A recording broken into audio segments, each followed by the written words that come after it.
Perkenalkan, nama saya Fajar Rifki Gunawan dengan NIM 123220180. Perkenalkan, nama saya Naila Amira, NIM 123220177. Perkenalkan, nama saya Muhammad Agung Adi Praja dengan NIM 123200175. Perkenalkan, nama saya Farisa Sabiatur Rohmah dengan NIM 123220169. Perkenalkan, nama saya Muhammad Rafadir Adrian dengan NIM 123220164. Kami dari kelompok 8 RD DPWK ingin mereview substansi tentang dasar perencanaan wilayah dan kota.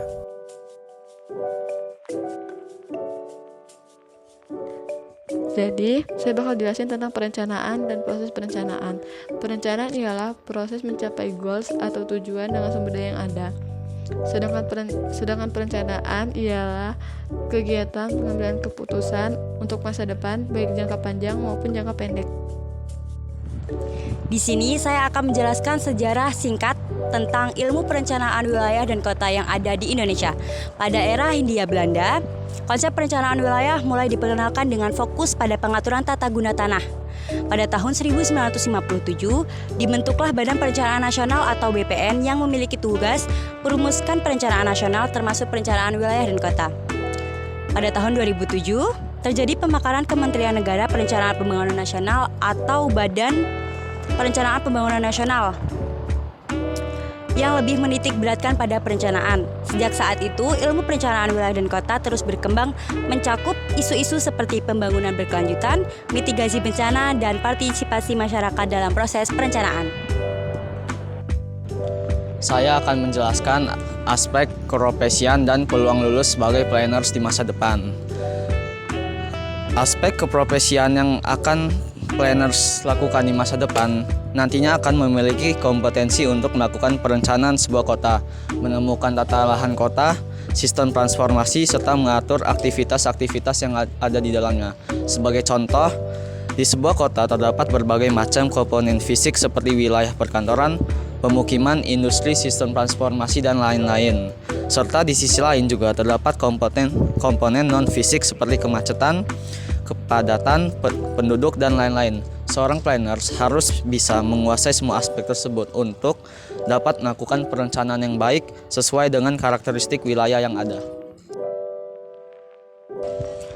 Berikut ini adalah beberapa pilihan karir yang bisa kamu geluti setelah lulus sebagai perencanaan wilayah dan kota. Yang pertama, bisa sebagai pegawai negeri sipil, pegawai bank, bagian perencanaan dan pengembangan real estate, konsultasi properti, bagian penjualan atau sales, surveyor tanah, dosen, sistem analisis, dan banyak. Ruang lingkup wilayah dan kota memiliki perbedaan. Ruang lingkup wilayah lebih luas daripada wilayah kota, karena pada dasarnya kota berada dalam satu wilayah. Ruang lingkup kota fokus ke dalam kota saja. Yang direncanakan sektor ruang lingkup wilayah berupa pertanian, perkebunan, pertambangan, dan lain-lain. Sedangkan sektor ruang lingkup kota, industri, perusahaan, perdagangan, jasa, dan pemerintahan. Perbedaan substansi kajian dan ruang perencanaan wilayah dengan perencanaan kota, yaitu kalau substansi kajian itu lebih fokus pada aspek yang lebih luas, seperti pola penggunaan lahan, sumber daya alam, transportasi antar wilayah, dan pemukiman.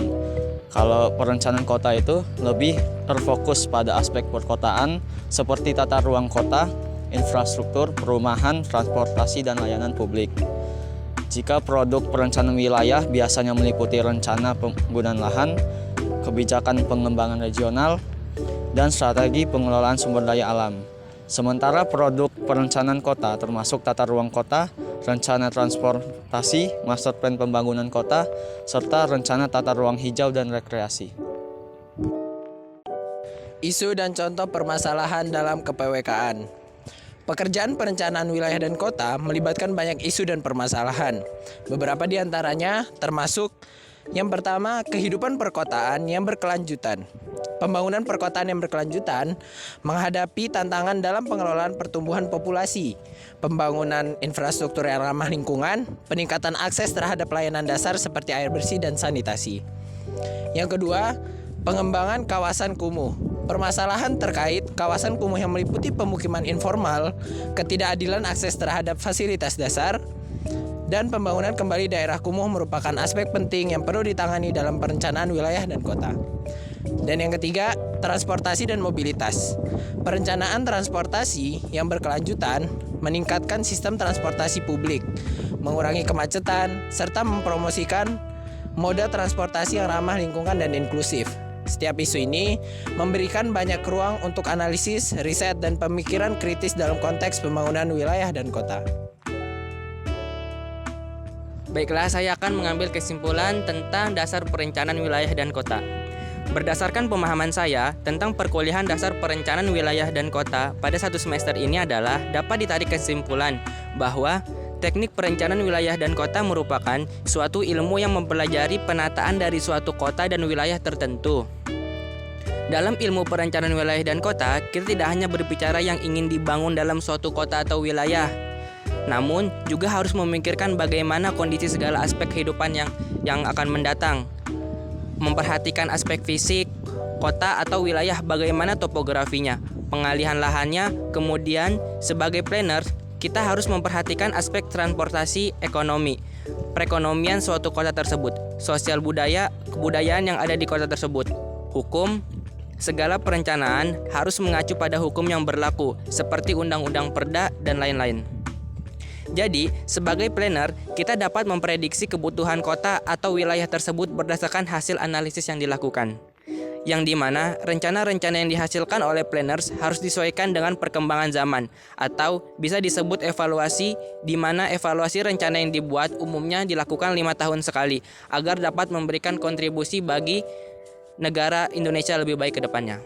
Kemudian, pendalaman yang perlu kita pelajari ke depannya terkait ilmu keperencanaan wilayah dan kota ialah RTRW atau Rencana Tata Ruang Wilayah dan RDTR yang disebut Rencana Detail Tata Ruang, yang dimana keduanya memiliki perbedaan yang signifikan. Dalam RTRW yaitu adanya arahan dalam memanfaatkan ruang. Sedangkan RDTR merupakan rencana terperinci mengenai tata ruang wilayah kota atau kabupaten yang dilengkapi dengan peraturan zonasi kota atau kabupaten. Maka dari itu, untuk mewujudkan keterpaduan pembangunan dan dalam wilayah kabupaten atau kota, kita harus mempelajari konsep RTRW dan RDTR lebih dalam.